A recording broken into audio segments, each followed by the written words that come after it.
Bonsoir à tous, bienvenue dans le Flash Info. Européens et Africains se donnent la main pour maîtriser le flux des départs massifs vers le vieux continent et sauver ainsi la vie de milliers de candidats à l'immigration qui n'hésitent pas à braver les dangers. Un sommet international sur le sujet s'est ouvert aujourd'hui à La Valette, en République de Malte, en présence du président ivoirien Alassane Ouattara.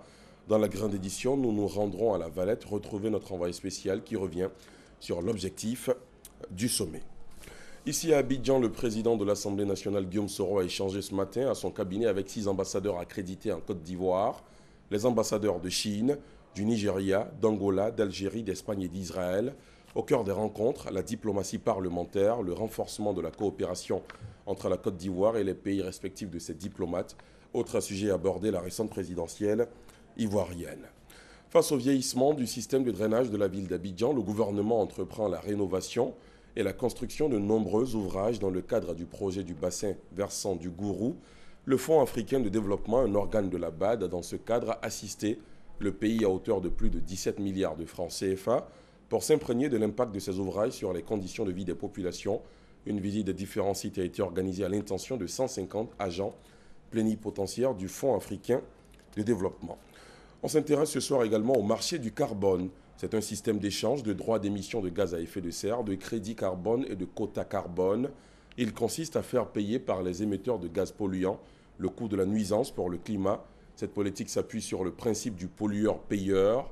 Hier mardi, une rencontre de réflexion a réuni les experts de l'Autorité nationale du mécanisme pour le développement propre et du Centre régional de collaboration de Lomé en vue de la mise en place d'un marché de carbone en Côte d'Ivoire.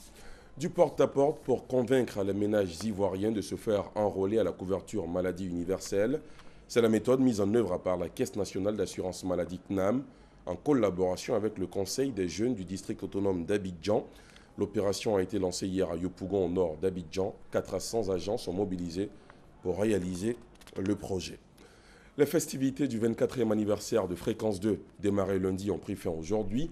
Ce 24e anniversaire a été marqué par la participation des hommes du showbiz, des journalistes et animateurs dans des émissions au contenu festif et diversifiant. L'innovation de taille, c'est l'accessibilité à Fréquence 2 à travers le téléphone mobile. Radio consacrée à la musique et au divertissement, Fréquence 2 jouit d'une longévité de 24 ans. Les responsables de cette chaîne veulent se donner les moyens de séduire davantage les auditeurs et auditrices. La nouvelle grille de programme affiche les ambitions de la chaîne. Le message, il est tout simple. Il s'adresse aux jeunes, qu'ils prennent véritablement leur place sur notre chaîne Fréquence 2. Il y en a parmi eux qui n'ont pas écouté la radio il y a longtemps.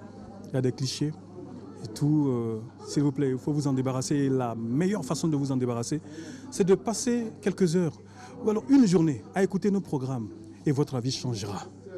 Oui, il changera considérablement vis-à-vis de Fréquence 2. Pour les annonceurs ambitieux, ceux qui veulent toucher la population, toute la Côte d'Ivoire, Fréquence 2 est une opportunité pour venir vendre leurs produits, pour venir se présenter en termes de produits, sport. Aujourd'hui, avec l'application Fréquence 2 mobile, vous avez la possibilité de pouvoir réécouter comme vous voulez et surtout connaître la grille des programmes de Fréquence 2 au creux de la main. Et aujourd'hui, il n'y a plus de frontières parce que cette application-là permet de pouvoir écouter la radio ici en Côte d'Ivoire comme dans tous les pays dans le monde à partir du moment où vous avez une connexion Internet disponible. À l'heure du bilan, avant de se projeter dans l'avenir, auditeurs et animateurs jugent Fréquence 2. J'aime la radio Fréquence 2 puisque c'est la meilleure des radios que je connais.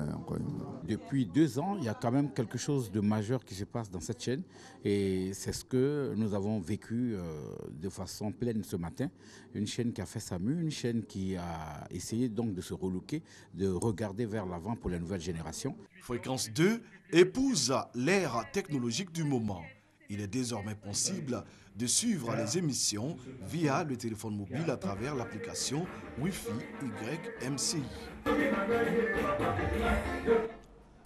Un accord mondial a été trouvé lors d'une réunion à Genève pour le suivi des vols civils par satellite afin d'éviter la disparition mystérieuse d'avions comme le MH370 de Malaysia Airlines en mars 2014, annonce faite ce jour par l'ONU.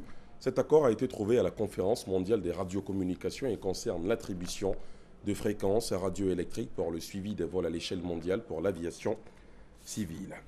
En Birmanie, les anciens militaires promettent de céder le pouvoir. L'opposition pro-démocratique revendique une victoire écrasante aux élections législatives de dimanche. La commission électorale a confirmé que la Ligue nationale pour la démocratie LND de l'opposante Aung San Suu Kyi avait déjà gagné 211 sièges sur 230, des résultats annoncés à la Chambre basse.